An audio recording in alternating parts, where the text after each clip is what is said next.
Joe Burrow, a quarterback transfer of yesteryear, stepping up in big spots for LSU in his first season there, faces another tough cookie in the marquee matchup of Week 2 Saturday night. Coach O's guys crossing into Texas to face Sam Ehlinger and the Longhorns. After both teams coasted through Week 1, Joe Burrow threw 5 touchdown passes before halftime, tying a school record as LSU unveiled its new up-tempo spread attack. They've been waiting for it.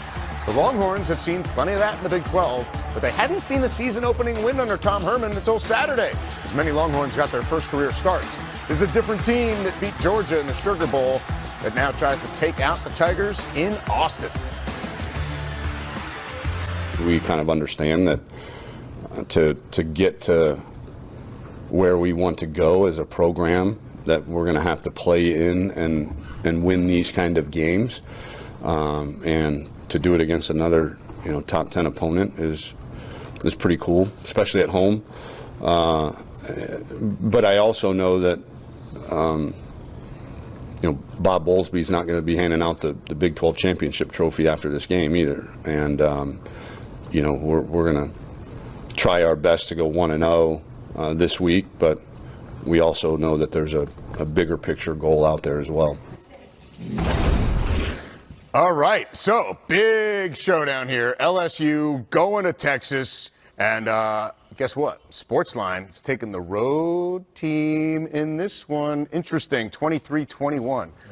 This is going to be a great game, and could give an inner track to the playoff here. Randy, who are you taking? Well, I'm with Sportsline. I look at this game. You come to expect defense out of LSU. You come to expect some unbelievable talent out of LSU. The only thing you're surprised at when you see it live and in person is a quarterback out of LSU.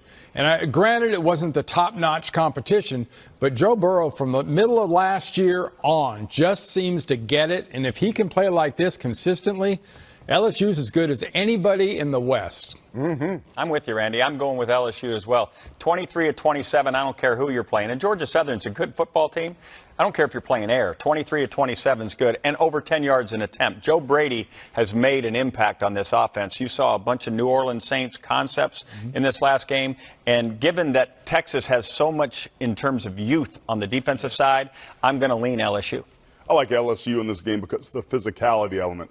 They had one of the quiet, better seasons that got 10 wins a season ago, and they particularly beat teams that were physical. The Miamis, the Auburns, the Georgias, the Mississippi States. They won in the trenches, particularly against teams that had defenses.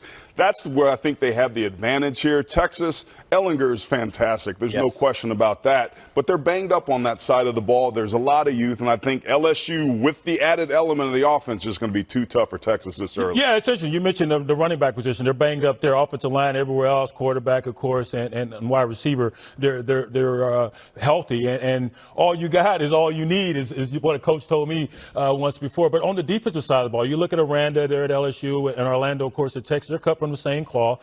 Both of these guys employ an aggressive style with multiplicity in terms of how they attack opposing offense. I love this Texas defense as far as the talent, the most talent they've had on campus in a long, long time. You're right. They are devoid of experience, and they're going to get it. And I have a new favorite linebacker, and this is why I'm going with Texas. Number 46, Joseph Asai. He had 8 tackles in that Sugar Bowl versus a very physical Georgia team, and he was just a pup, and he's still a pup. But I like this Texas defense from a talent standpoint. They're going to get some big-time experience, and I think they eke out a win. How about that? Plus, you still need reservations in Austin, right? No, he still goes back. He just went there. He played cornhole with Ehlinger, which we're going to have a little bit later in the show. No. They're back. They're back, and this will go a long way in proving that they're back. All right, well, they got home field. LSU coming in one of 6 SEC teams in the top 12. First time that's been done by a conference LSU to win since the SEC did that about 6 years ago.